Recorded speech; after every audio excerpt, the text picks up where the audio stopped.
baza se mu rugo mumeze mute mbona hari ikintu ari kunkinga nkomeje tereka ntaye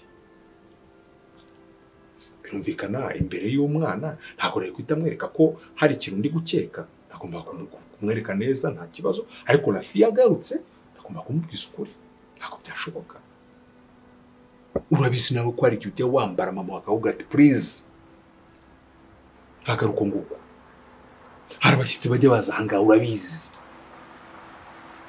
none rero ubwo njye se umuntu yinjiye muri famiye yanyu akatwaramo umukobwa aba yabaye nawe famiye yanyu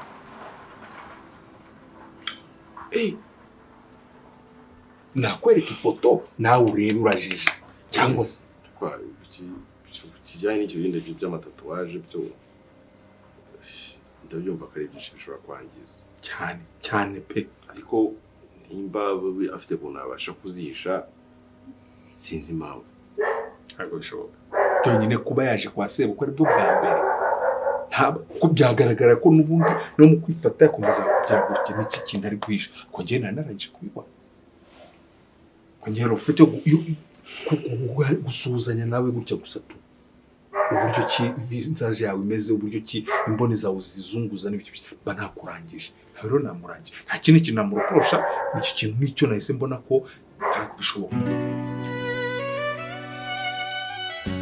Nongeye kuguha ikaze udahema kurikira ibiganiro byacu bya buri munsi aho uherereye hose amajyaruguru amajyepfo mu burasirazuba ndetse n'uburengerazuba mu mujyi wa Kigali ndetse no hanze y'igihugu cy'u Rwanda abari Burayi ku mugabane w'u Burayi ndetse n'uwa Aziya mwese turabareba kandi turabakunda ntimuhwema kubana natwe wewe wakoze subscribe turagushimiye cyane uwo turayikora yikora kugira ngo uzabone ibindi biganiro bitandukanye bigiye kuzaza bica kuri chaîne yawe kandi iyacu nk'ibisanzwe ubasuhuza wifuriza amahoro y'Imana ni muze Kongomani Gasegege ndawangwana bose nushaka kumwite Dr Chef Gasegege nk'ibisanzwe rero murabizi ko tuba tugenda tubagera ku bintu biri kugenda bicaracara hirya no hino cyane cyane ku mafilimi aba ari gukorwa n'abanyarwanda ndetse ari gukorwa no mu gihugu cyacu mu rwego rwo kugira ngo duteze imbere sinema yacu tujye tugenda tuyisesenguye tuvuge ibintu bitandukanye cyane ndetse n'abakinnyi bari kwikinamo tugende tubagaruko tugenda tubabwira utuntu dutangaje tuba turimo ndetse dusesengura igitekerezo cy'iyo filimi ahigana na iganisha.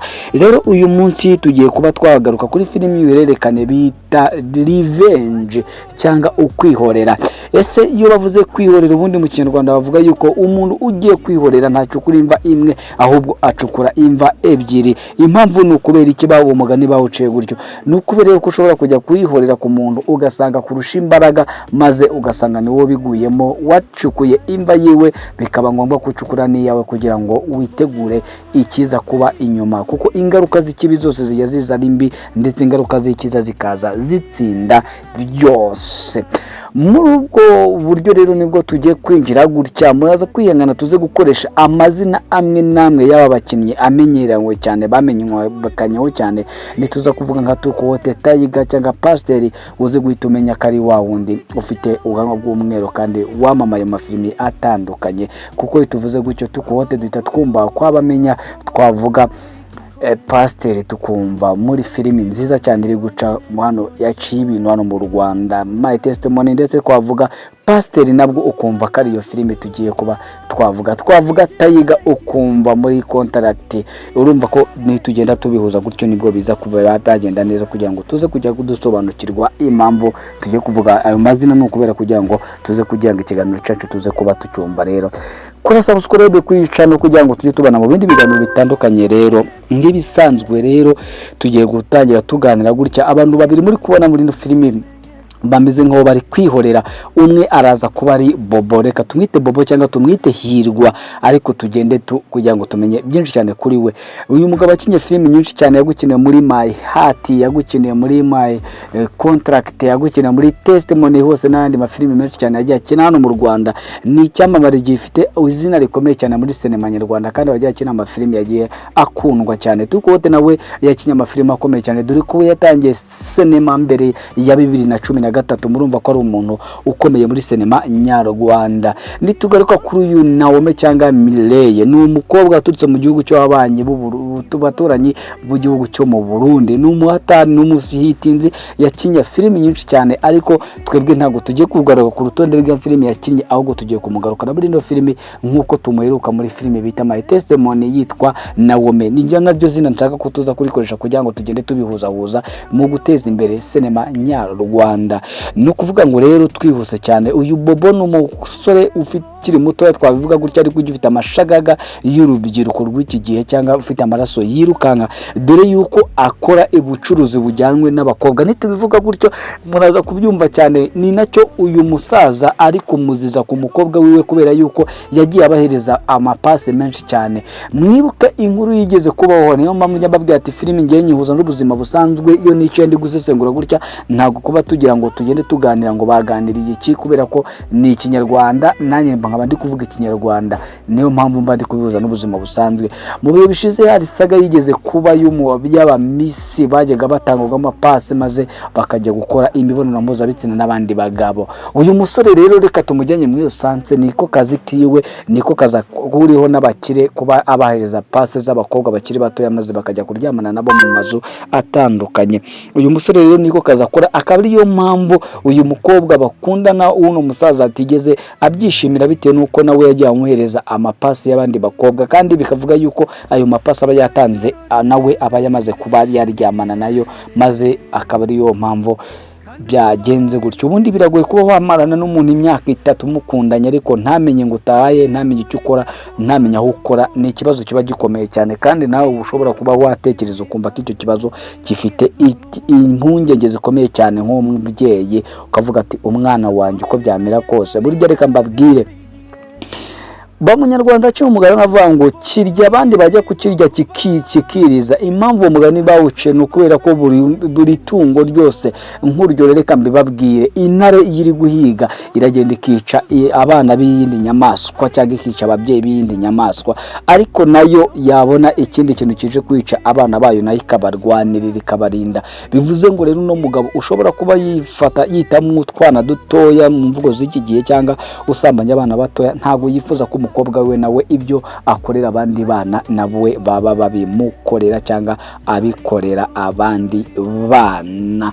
Ni nayo mpamvu yahise abona ko uyu mukobwa w'iki gihe kuba ryari agiye kuzahererekana acuruzwa mu bandi bagabo, akaba ariyo niyo mpungenge. Ushobora kuba warebye filimi wowe ntubikurikirane, niyo mpamvu mbandi hano kugira ngo mbikubwire byose, mbishyire ku murongo ubashe kureba filimi yawe ugira ute umaze gusobanukirwa impamvu ni iyihe. Ariko nyine byo umusaza ntago no kubisobanura, kubera yuko ni ikintu gikomeye cyane atakabwira abana biwe ngo impamvu ndi gushaka ko ibi bigenda gukeneye impamvu, ahubwo niyo mpamvu ari kubacurikanya. Mwabonye ko yabwiye Kiramani nimbivuga gutyo, impamvu mbikoresheje nuko yakaryo zina riri rasta kuri mu ino filimi cyane tugiye gukoresha muri filimi. Ko Kiramani yakinnye amafilimi menshi cyane, My Heart yagukiniye, Devi yagukiniye, My Contract anagukinira muri My Testimony, n'ingi yitumugaruyemo mukikubwira yuko filimi nyarwanda iri kugenda igera ku rwego rwiza, dore ko n'ababanye batangiye kuza kugira ngo bagaragare muri filimi zacu z'inyarwanda. Ni ukuvuga ngo rero uyu musore Kiramani nawe yagiye gusura umusheri we cyangwa umukunzi wiwe cyangwa umukobwa w'inshuti yiwe, maze imuhafana irimo uburozi. Ariko icyo twebwe tutabashije kumenya nuko uburozi yanyweye nta kintu bigeze bumukoraho. Mwabyiboneka abakobwa babiri babanze kubishwana bakavuga ati amaraso yiwe sinzayabazwe, kandi ntuzitwe inshuti yanjye, nibagufunga bazagufunga wenyine. Impamvu nuko yarazi ibyo bakoze, niyo mpamvu yarari no gutitira bari kumwe, maze bakamubwira ati jya kwiryamira, kubera ubwoba yumvaga nibyo ari gukora bimukomanga ku mutima. Abantu bagifite ubumuntu baracyabona nkuko hari n'abandi badafite ubumuntu. Umunyarwanda yavuze ngo abumwe gatukisha bose, ariko mugani sinizira ko kuri iki gihe wakagombye kubukora, kubera ko icyaha ni gatozi. Umuntu yakagombye kuba azira ibyo yakoze, akazira ibyo yari yakabazwa n'ibyo yaba yarahawe, ntabibaze undi muntu, kubera yuko icyaha ni gatozi ku muntu. Bimwe nka bya bihugu usanga umuntu umwe wakoze icyaha maze umuryango wose bakaba bawukatira, akaba ariyo mahame n'amategeko y'igihugu cyabo. uyu mukobwa rero icyo ashaka nuko akuramo ubu buzima. Ibintu hari ibintu bibiri bishobora gutuma umuntu yakihorera mu ubu buryo. Hari uko baba baragiye mu rukundo bakaba bari ibintu yaba yaramuhaye maze akabijyana, cyangwa bakaba bararyamanya mu buke ko bazabana ntibabana, akabona atangiye kwiteretera abandi. Ibyo byo bijya bitera abantu kuba byakorwa. Ikindi ni jalousie yuko umukobwa yakagombye ko yaba yaramukunzeho, yamara kumukunda maze umusore ntamukunde, maze umukobwa agahita asinya ko nta wundi muntu bazabana akiriho. Ibyo ni ibintu bishobora kuba byatera jalousie. Ariko umunyarwanda yaravuze ngo ishuri rya nyuma umurozi yiga ni ishuri bita ishyari. Iyo ufite ishyari burya uba uri kugenda usatira ku ntambwe yo kuba wamba umurozi, kandi wamburozi ukura ubuzima, wambura ubuzima abandi. Niyo waba ufata umuntu ukamuhindura ubwenge bwiwe, akaba atubwenge akatangira gukora ibintu bitari ku murongo, burya n'ubuzima bwiwe uba wamaze kubumutwara. Ntago tuzi kuntu biza kuzagendera n'umusore ese n'umukobwa azamenya ukuri isari kumuhisha, cyangwa se umusaza we nawe azamenya ukuri maze nawe atangire ashyigikire se, cyangwa umusaza azakomeza ashyigikire. Dore ko umusaza yitwaje ngo afite amatatuwaje. Tatuwaje ntago zivuga ikirara, kubera yuko buriya tatuwaje arigiye iba memoria y'umuntu, akavuga ati bitewe n'umuntu nkoreye akantu keza reka nyishyiro, cyangwa bitewe n'izina ry'umuntu akunda cyane akamwishyiraho, gutyo bikaba memoria izahora imwibutsa ibyo bintu. Niyo mpamvu rero ntago twagombye kuba ducira abantu urubanza ngo umuntu ufite tatuwaje ni ikibazo, kubera yuko abasitari benshi cyane tujya tubona baba bafite tatuwaje, kandi iyo bazisobanura bagenda bakubwira ngo iyi nayishyizeho kubera iki, uyu ni mama wanjye, n'amazina y'abana banjye, ibi ni iki gutya na gutya, ugasanga ibintu bimeze gutyo kandi bikagenda bimeze neza. Ntabwo tugomba gucira abandi imanza. Handitswe ngo nujya gutokora umuntu ujye ubanza urebe umugogo uri mu jisho ryawe, ntukarebe umugogo uri mu jisho rya mugenzi wawe, ahubwo nawe ujye wita ku mugogo uri mu jisho ryawe. Kandi ikindi cyane tuvuga ngo ntimukange abandi mwiretse, kuko n'Imana ivuburira ababi n'abeza imvura bose ikabageraho, kandi bose bakanyagirwa kimwe, kandi bose bakarya kimwe, bose kandi n'inzara, umukire umukene bose taka inzara, kandi bose bakazajya ahantu hamwe muri metero ebyiri. Ni naho nsoreje iki kiganiro. Ngiye yari muze ku Ngomane Gasege, ntawangwana bose nk'ibisanzwe. Reba ko wakoze subscribe n'usanga utarayikoze ikore kugira ngo tuzabone mu bindi biganiro by'ubutaha. Ndabakunda, Imana ibane namwe. Ndorimana ni ikimenyetso, muganga suzuma ari Imana ikiza.